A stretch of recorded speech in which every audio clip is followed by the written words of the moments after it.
एक बार एक जवान आदमी महात्मा बुद्ध के पास आया और बोला, आप मुझे ऐसी शिक्षा दें कि मैं आपके दिए हुए ज्ञान को आसान भाषा में समझ सकूं। बुद्ध ने उस आदमी से पूछा, क्या तुम्हारा कोई बेटा है? आदमी ने कहा, हाँ, मेरा बेटा है। बुद्ध ने फिर पूछा, क्या तुम्हारे भाई का कोई बेटा है? आदमी ने कहा, हाँ, मेरे भाई का भी बेटा है। बुद्ध ने फिर पूछा, क्या तुम्हारे पड़ोसी का भी कोई बेटा है? आदमी ने कहा, हाँ, मेरे पड़ोसी का भी बेटा है। बुद्ध ने कहा, क्या कोई ऐसा इंसान है जिसे तुम खुद जानते हो? क्या उसका भी कोई बेटा है? आदमी ने कहा, हाँ, उसका भी बेटा है। फिर बुद्धा ने पूछा, अच्छा बताओ, अगर तुम्हारे बेटे की मृत्यु हो जाए तो तुम्हें कितना दुख होगा? आदमी ने कहा, बुद्धा, मैं आपको नहीं बता सकता कि मैं क्या करूँगा। मेरी तो दुनिया ही खत्म हो जाएगी। मैं खुद मर जाऊँगा उसके बिना। मैं अपना जीवन अपने बेटे के बिना सोच ही नहीं सकता। बुद्ध ने आगे पूछा, अगर तुम्हारे भाई के बेटे की मृत्यु हो जाए तो तुम्हें कितना दुख होगा? आदमी ने कहा, मुझे बहुत दुख होगा, लेकिन उतना नहीं जितना मेरे खुद के बेटे के मरने पर होगा। बुद्ध ने आगे फिर पूछा, अगर तुम्हारे पड़ोसी के बेटे की मृत्यु हो जाए तब तुम्हें कितना दुख होगा? आदमी ने कहा, मुझे तब भी दुख होगा, लेकिन मेरे भाई के बेटे की मृत्यु से कम होगा। भगवान बुद्ध ने फिर पूछा, अगर किसी अनजान व्यक्ति के बेटे की मृत्यु हो जाए जिसे तुम जानते तक नहीं थे, तब तुम्हें कितना दुख होगा? उस जवान आदमी ने कहा, तब मुझे बिल्कुल भी दुख शायद नहीं होगा, क्योंकि मैं तो उसे जानता तक नहीं। फिर बुद्ध ने पूछा, अब ये बताओ, हमारा दुख किस पर निर्भर करता है? उस आदमी ने काफ़ी देर सोचने के बाद कहा कि हमारा दुख इस बात पर निर्भर करता है कि हम किसी भी चीज़ से कितना जुड़े हुए हैं, हम उससे कितना लगाव महसूस करते हैं और किस हद तक अपना मानते हैं, इस बात पर निर्भर करता है। बुद्ध ने कहा, बहुत बढ़िया। बुद्ध ने उस आदमी से फिर पूछा, अच्छा, अगर तुम अपने बेटे को समंदर के किनारे ले जाओ तो क्या वो उसके रेत से नहीं खेलेगा?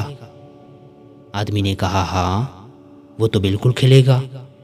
बुद्ध ने पूछा, अगर समुंदर से आने वाली लहरें तुम्हारे बेटे के बनाए घर को तोड़ देंगी तो क्या वो रोएगा?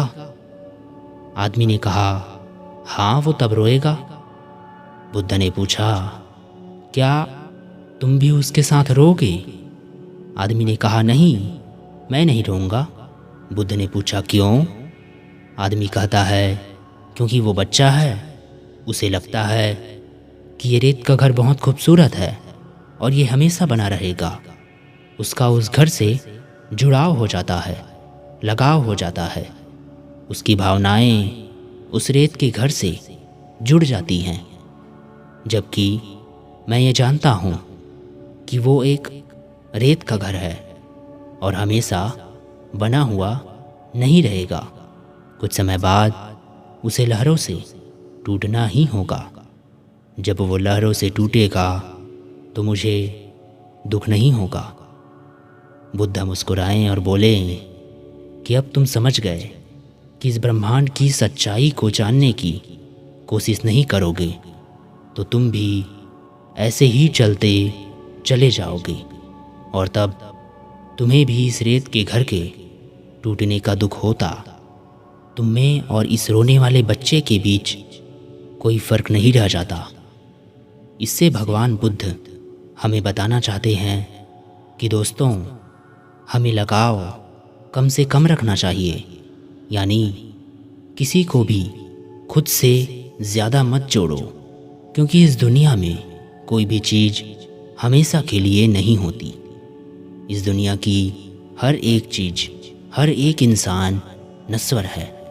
हम उनसे जब जुड़ जाते हैं, खुद को जोड़ लेते हैं, और जब वो चले जाते हैं हमें छोड़कर, तो हमें बेहद दुख होता है। यह वो रहस्य था जो बुद्ध जानते थे। शांति पाने के लिए एक ही रहस्य है, वो है लगाव का न होना। क्योंकि इस दुनिया में सब कुछ बस एक भ्रम है, नश्वर है। आप इस भ्रम से खुद के लिए क्या चुनते हैं, ये आप पर निर्भर करता है। जितना ज़्यादा आप ज्ञान को अर्जित करेंगे, उतना ज़्यादा आप बुद्धि विवेक से समझ पाएंगे, और अपनी ज़िंदगी को जैसा आप देखेंगे वैसा आप बन जाएंगे। ये कहानी है दो भिक्षुओं की। बौद्ध भिक्षु, जिसमें से एक बूढ़ा था और दूसरा युवा, दोनों शाम को गांव से भिक्षा मांगकर आश्रम लौट रहे थे। आश्रम से कुछ दूर पहाड़ से एक नदी बहती थी। वहीं पर एक जवान स्त्री खड़ी थी। उसे भी नदी पार करनी थी, लेकिन वो उसे पार करने में डर रही थी। वो उस नदी के गहराई से अनजान थी। तभी वहाँ से दोनों भिक्षु गुजर रहे थे। बूढ़ा भिक्षु आगे आगे चल रहा था। तभी उसकी नज़र उस स्त्री पर पड़ी। वो देखकर समझ गया कि स्त्री को मदद चाहिए। उसने सोचा कि वो जाकर उसे नदी पार करा दे, लेकिन जैसे ही स्त्री के हाथ को छुआ, वर्षों की बसी वासना जाग गई। स्त्री को छूते ही उसका कण कण कांपने लगा। उसने 30 साल से किसी स्त्री को छुआ तक नहीं था। उस स्त्री को छूने के नाम से ही उसके मन में कई तरह के ख्याल और वासना आ गई थी। तभी उसने सोचा कि छी छी, कैसी गंदी बात सोच ली। मेरे इतने सालों की साधना भंग हो जाएगी। मुझे इससे क्या, कोई नदी पार करे या मत करे, मैं अपनी 30 वर्षों की साधना इस लड़की पर लगा दूं? बिल्कुल नहीं। ये सोच उसने आंखें बंद कर ली। लेकिन वो जवान स्त्री तो उसे आंखें बंद करने पर भी दिखाई दे रही थी, क्योंकि भिक्षु की सोई हुई वासना जाग गई थी। वो उसकी तरफ आकर्षित हो चुका था। आंख बंद करते हुए भी वो उस नदी में उतर गया। आपको पता ही है, जिस चीज़ से आंख बंद कर ली जाए तो वो और हमें दिखने लगती है, उसी तरह उस भिक्षु के साथ भी हुआ। उसे वही स्त्री अप्सरा की भांति दिखने लगी, क्योंकि उसने आंखें बंद कर ली थी। उसे उस स्त्री का ही सपना दिख रहा था। वह उस स्त्री की ओर ही आकर्षित हो रहा था। उसका एक मन कहता कि ये तो गलत बात है कि किसी ज़रूरतमंद की सहायता करनी चाहिए। वहीं उसका दूसरा मन कहता, ये बस मन का भ्रम है, तुम खुद को धोखा दे रहे हो, तुम उसे छूना चाहते हो, जो कि गलत है। हम साधुओं का जीवन अलग होता है। साधुओं के लिए स्त्री केवल एक समस्या है। नदी के घाट पर उस साधु का मन अशांत रहता है और उसका मन 2 हिस्सों में बट जाता है। एक तरफ उसका मन उसे उस लड़की की तरफ आकर्षित करता है, वहीं दूसरी तरफ उससे दूर जाने की सलाह देता है। उस लड़की को जो वहाँ खड़ी है, उसे कुछ पता नहीं होता कि उस साधु के मन में क्या चल रहा है और क्या नहीं। वो तो मदद के इंतज़ार में किसी का इंतज़ार करती है, ताकि कोई उसे नदी पार करा दे। बूढ़ा भिक्षु आगे निकल जाता है। तभी उसे ख्याल आता है कि उसका साथी पीछे छूट गया है। कहीं वो उस स्त्री को नदी पार कराने की भूल ना कर दे। वो तुरंत वापस जाता है, ये सोचकर कि मैं पहले ही उसे सचेत कर देता हूँ, लेकिन जब वो पहुँचता है तब तक देर हो चुकी होती है। वो देखता है वो जवान भिक्षु उस स्त्री को कंधे पर बैठाकर नदी पार करा रहा होता है। ये देख बूढ़ा भिक्षु पूरी तरह जल जाता है। उसके मन में अलग अलग भावनाएं आ रही होती हैं। वो सोचता है कि इससे अच्छा तो मैं ही इसे नदी पार करा देता, लेकिन वहीं दूसरे पल उसे ख्याल आता है कि ये कैसी पागलपन वाली बात है। मैं कैसे उस औरत को अपने कंधे पर लूं, अपने 30 साल की साधना नष्ट करूं? कभी नहीं। लेकिन वहीं दूसरी तरफ उस युवा भिक्षु को स्त्री को कंधों पर उठाया देखकर आग बबूला हो रहा था।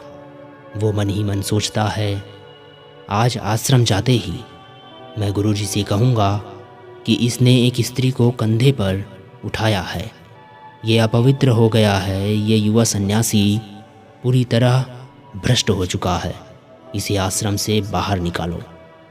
तभी वो युवा भिक्षु उस स्त्री को नदी के दूसरे छोर पर उतार देता है और दोनों भिक्षु वापस जाने लगते हैं। वो दोनों रास्ते भर बात नहीं करते। जब दोनों भिक्षु आश्रम के पास पहुंचते हैं तब बूढ़ा भिक्षु कहता है, याद रखना, मैं गुरुजी से कहूँगा कि तुम अपवित्र हो चुके हो। तुमने उस जवान स्त्री को कंधे पर क्यों उठाया? ये सुन युवा भिक्षु चौंक जाता है और कहता है, स्त्री, उसे तो मैंने नदी के पास उठाया था और वहीं छोड़ भी दिया, लेकिन ऐसा प्रतीत होता है कि आप अभी भी उसे ढो रहे हैं, जबकि आपने तो उसे उठाया भी नहीं था। फिर भी आप उसके बारे में सोच रहे हैं। आपके दिमाग में वही है। मैं पिछले कुछ देर से देखकर सोच रहा था कि आप किसी ध्यान में खोए हुए हैं, लेकिन आप तो उस औरत को अपने मन ही मन नदी पार करा रहे थे। दोस्तों, इसी तरह से हम उन्हीं पुरानी बातों को, चीज़ों को ढोते रहते हैं, जो गलतियां हम करते हैं, जिनको लेकर हमारे अंदर लड़ाई चल रही होती है और हमें मालूम तक नहीं होता कि हम पुरानी मानसिक सोच को लेकर चल रहे हैं। हम ये देख ही नहीं पाते कि हमारे साथ क्या चल रहा है। अगर आपको आगे बढ़ना है, ऊपर उठना है, तो खुद को जितना हल्का कर सको उतना हल्का करो। हम सब अपने आप को दबा रहे हैं। वो दबा हुआ घाव पीड़ा देता है। उस घाव के कारण हमें वो चीज़ें दिखाई देने लगती है जिसकी लड़ाई हमारे भीतर चल रही होती है। सारा संसार दर्पण मात्र बन जाता है। ये दमन की लंबी धारा, ये दबाव हमारे व्यक्तित्व को तहस नहस कर देता है। इस जीवन के सारे सूत्रों को जहर से भर देता है, जो हमें बर्बाद कर देते हैं।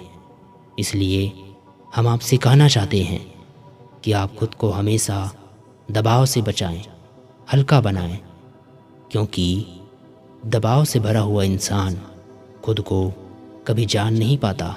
वह रुक जाता है, थक जाता है, बैठ जाता है, आपको आगे बढ़ने नहीं देता, वहीं रोकता है। इसलिए खुद की भावनाओं और विचारों को दबाने से बचना चाहिए, क्योंकि उनके दबने पर एक समय आने पर बवंडर बन जाता है।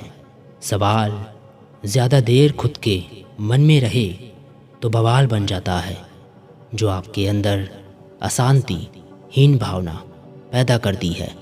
इसलिए अगर आप वर्तमान आज में रहना चाहते हैं तो आज के पलों में खुश रहें, पुरानी बातों को भूलें, दूसरों के सामने अच्छा बनने के लिए खुद को दबाओ मत। आप जैसे हो वैसे बनकर रहो, क्योंकि आप जैसे हो अच्छे हो। धन्यवाद।